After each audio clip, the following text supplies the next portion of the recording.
What are we thinking about these goalies? You're asking, is Mrazek getting traded at the deadline? Maybe. Maybe. At this point, everybody is on notice. You know what I mean, Blood Disciples? Okay, 2 weak goals. Which two, Blood, are you talking about? In order. If you could try and do that, then I can probably know which ones you're talking about. Which goals, quiz the chat right now, quiz in the chat. Which goals are Mrazek's fault? Please, fill it up, let me know. I wanna hear about it. I wanna hear the justifications for this, okay? I got one.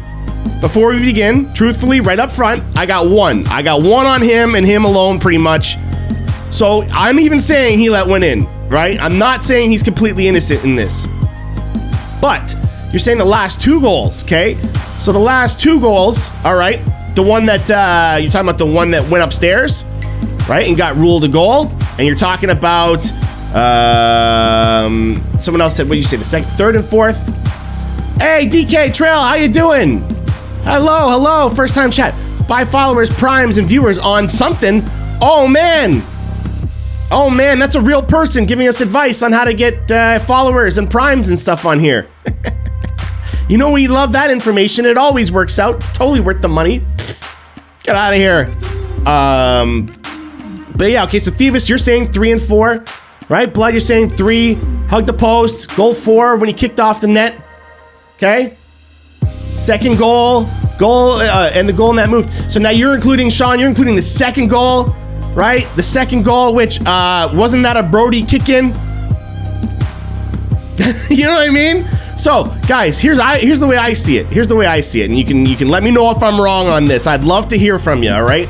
But Mrazek needs to have that one from the corner, okay? The one that, even still though, even in that one, all right? Oh, by the way, Leslie never got this. Leslie, I never gave you the flag, man. I'm still getting used to doing this. All right, sorry to interrupt there, but I just saw it sitting there. I had to do it. So Riley actually is screening Mrazek on that third one, by the way. Just so you know. Now, it doesn't matter really in this goal in particular, because anytime the corner, the puck is in the corner like that, a goalie has to have that post protected. That's the only place they can let in a goal from that angle. So by default, the goalie has to hug that post. So I'm with y'all on that third goal, okay? I believe it's the third one. Right? Mrazek's got to have the post, guys. It's too loose, too weak, flubbed right through. Brutal. Although it goes to show you what a kind of reputation the Leafs have, where guys are even willing to try and throw it on net from there. You know what I mean? Like, it shows you how poorly things are going overall for the Leafs, that a team like Buffalo would even try to do that. You know what I mean? It's cockiness. It's like, you know what? These guys are weak. I'm throwing everything on the net and just seeing what sticks. And to be honest, it's working. Every team's beating the Leafs by doing that. They don't have to be pretty chances. Just get it to the net. Someone's going to screw up, you know? And yeah, throw goalies into the mix now. Absolutely. I'm just saying the goalies weren't the problem in January, but y'all jumped on them, and now look what happened, right? Is it the public are all jumping on them? Imagine what their management are doing and stuff. You know? Imagine what everybody's doing to these goalies. It's brutal. Because if you look at it, okay, the first goal against, that's a wide open one-timer. Okay, that's all Liljegren's fault. You want to know how he affected the game tonight more than anything? That's the moment where Liljegren twice in a single shift affects the outcome of that play. One, he gets the puck stripped off him like it's nothing at his own blue line because he's got his head up ice and doesn't even realize there's a guy right beside him about to get him. Okay, so he coughs it up at his own blue line, basically the last man back with the puck, right? One of. They go in, right? Now Tavares actually works his way back. He's got the one guy. He's got pressure on the one guy. A defenseman's covering the guy directly in front of the net. No problems there. They're doing the right things. So even Mrazek, he knows that those two guys are covered, and he knows he can face a shooter. But a third of their guys comes trailing in. And who was the guy closest? Liljegren.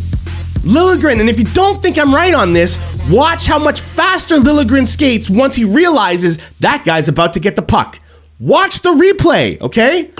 He gets the puck stripped of him, he turns around, you know what I mean? He's just huffing along, just kind of keeping up as best he can. And then he realizes that the guy closest to him is about to get the puck. And there's a couple of strides that I swear, I'd have to see the footage again, but I bet you it's there, where he went faster, which means he could have done that sooner. But he mentally gave up on the play. He needed to have that third guy. Wide open one-timer. Now, yeah, some goalies can have it and some goalies don't, and I get it, right? But when your goalies are having a rough period, you cannot be giving up opportunities like that. It's clear. It's clear they need help. So help them out, man. So that's the first goal against. The second, they scored on their own net. Brody kicked it in, man. He angled his foot. I know he's trying to block the pass. I'm not blaming the guy for being like a total moron or something like that. But what I'm saying, though, is Mrazek's got the shooter to worry about now. He knows there's another guy over here out of the corner of his eye that might get the pass, and he sees that puck go across. Now he's also going to be worried about his own guys kicking it in his own net. You know what I mean? So now that's two. That's two. You know what I mean? That's two down where that's not Mrazek at all, right? So then you got your third. Your third one we talked about off the beginning. That's Mrazek. Boom. He's allowed to have one after that. After two bad goals like that, it's going to rattle him. You got to expect him to give up a third. That's just how hockey goes. They very rarely recover from that kind of stuff. That's mental trauma, all right? That's emotional damage, right? Like that's the thing everybody's passing around. That's it. You get screwed over on two goals like that, you're already in a bad mood now. So, okay, here comes the third. Now, it's still got to be on him, though. He's got to get it, right? But I'm just saying, mentally, I kind of understand it. I understand where he's coming from at that point. And then the fourth one that got called back and then ended up not getting called back because it turned out the call on the ice was a goal. I'll never understand how this meant that they called it a goal on the ice. But I guess their little meeting there where they got together, you know what I mean? They overturned themselves before reporting it to the judges. I don't know how that works. But even that one. Okay, Mrazek comes back, hugs the post properly this time because it didn't get stuffed in. Instead, right? He sees it's covered properly, and the Sabre guy throws it out front. How is he able to throw it out front to a guy that's got two Leafs beside him? And nobody did anything. They're not even skating to try and get in front of him. They just let him go. So, of course, they're going to feed a pass to him, you dummies. You know what I'm saying? So, like, I'm sorry. Like, I hope I don't make anybody an enemy here tonight. But y'all wrong, man. Y'all wrong. You're just wrong. You're just wrong. You know what I mean? These are simple things that they can fix starting tomorrow. Starting tomorrow, they can just decide to play better defensively. I know it sounds crazy, but I'm telling you, the problem is they don't want to. The problem is that they keep wanting to score more goals. Right? When you play with the lead, you need to play dominantly, confidently. Not scared of giving it up and therefore trying to score more goals. Right?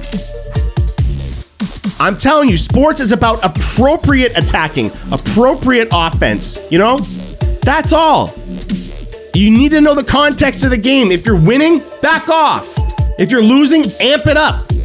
But you can't amp it up even more when you're already amped up getting the first goals you got. Now you're gonna amp it up even. What are you trying to do? Make it 7-0 by the first period? So the entire philosophy of how this team is being run, whether it's coaching, GMs, the players not listening, I don't know which. It could be any one of those three. It could be a mixture of all three. But until that gets fixed, until this team starts playing different hockey, put Mrazek in net, put Campbell in net, put Vasilevsky in net, put Patrick Waugh in a time machine, send him here from the 80s, and watch him struggle too. It ain't happening, man. It ain't happening. And I'm tired of the goaltending conversation. You have them. If you think they suck, fine. If you think they're amazing, fine. But they're who you have. So are you gonna fix the problem in front because that's the one you can change? Or are you gonna keep whining about what you don't have? I don't understand it. And then I get told that I'm the one making excuses for this team. This is the team. I'm saying blame the team or blame the whole operation. Not one man, not two guys, not a whole position of goaltending. Stop it. It's lazy. It's over. If they can make an improvement and get better goalies, you think they wouldn't?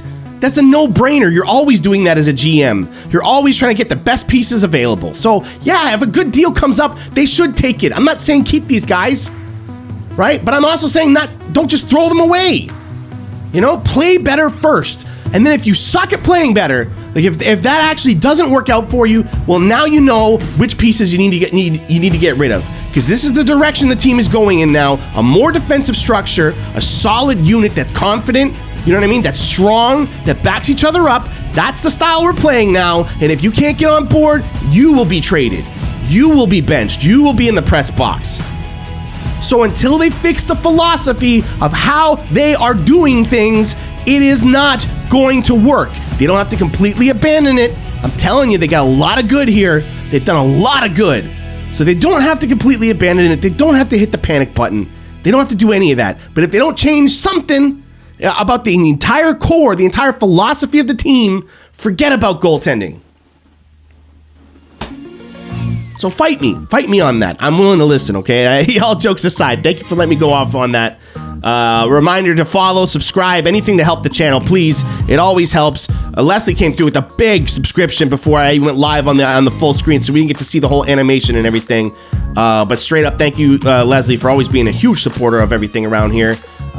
So yeah, follow on YouTube as well if you want, guys. If you want the free stuff, you know what I mean. You don't have to donate money, but anything, views, clicks, likes, it all helps. Spread the word, spread the love, and to show you I'm serious, I will let you guys all yell at me now for what I said about goaltending, all right? So if anyone's still here that has comments about the goalies, all right, then please sound off now, all right? Get your shots in, and I'll listen, and I'll try and hear what you have to say. But I'm telling you, I think there's going to be some fights. All right, let's get to it.